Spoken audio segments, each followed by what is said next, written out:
wasiirka wasaaradda gaashaandhigga Jamhuuriyadda Soomaaliland Axmed Xaaji Cali Cadami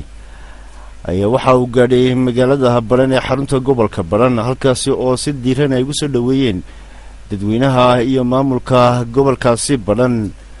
waxa uu wasiirka wasaaradda gaashaandhigga ula shaqo halkaasi uu tagay ugu horeyn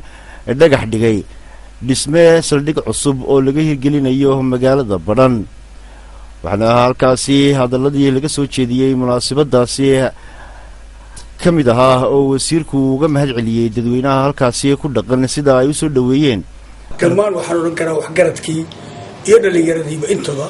si wanaagsan waana uga mahad celinaynaa soo dhaweynta wanaagsan waana mid aanu ka filaynay run ahaantii annaguna marka hadda qariib kuma ihina baladkayagii iyo magaalo madaxdayadii waanu fadhinaa howlahii caadiga ahaa oo qof kasta oo markaa mas-uulihi markuu u yimaado ummadiisa sidii loo wada xaajoon jiray iyo fadhiyadiiba hadda noo bilaaban waana noo socdaan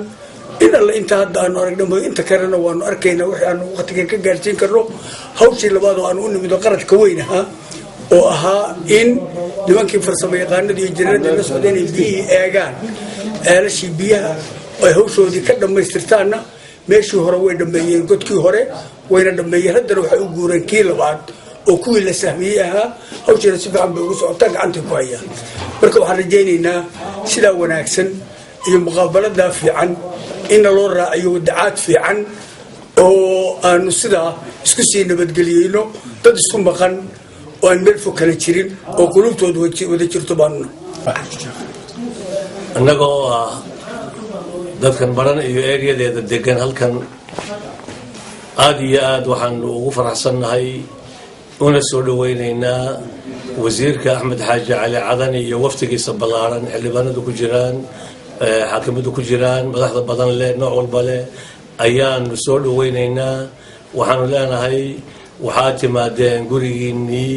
marti kuma eedin qariib kuma eedin. sidoo kale wasiirka wasaaradda gaashaandhigga Jamhuuriyadda Soomaaliland mudane Axmed Xaaji Cali Cadami oo ku guda jira socdaalka shaqo ee ku maraya gobolka Baran ayaa waxa uu maanta kormeer ku soo maray cisbitaalka magaalada Baran iyo waliba goobo kale oo kamid ah magaaladaasi isagoo halkaasina warbixin kaga dhageystay dadweynaha iyo mas'uuliyiinta ku sugan magaalada Baran. waxa uu wasiirka wasaaradda gaashaandhiggu maanta dhagax dhigay dhismo cusub oo lagu soo kordhinayo cisbitaalka magaalada Baran iyo sidoo kale ceel biyood laga qodayo deegaankaasi. wasiirka wasaaradda gaashaandhigga mudane Axmed Xaaji Cali Cadami oo weheliyo xildhibaan jiir oo kamid ah xildhibaanada golaha wakiilada ee ka soo jeeda deegaankaasi Baran ayaa waxay dadweynaha uga mahad celiyeen sida ballaaran ee lagu soo dhaweeyay deegaankaasi iyagoo ballan qaaday in xukuumaddu aanay ilaabi doonin gobolka Baran adeegyada kala duwan ee ay u baahan yihiin ay ballan qaadayaan intay taalkooda inay ka fulin doonto xukuumadda Soomaaliland. warkaasi magaalada Baran waxaa noo soo diray noona soo ururiyay wariyahayga gobolkaasi Baran Cali Ismaaciil.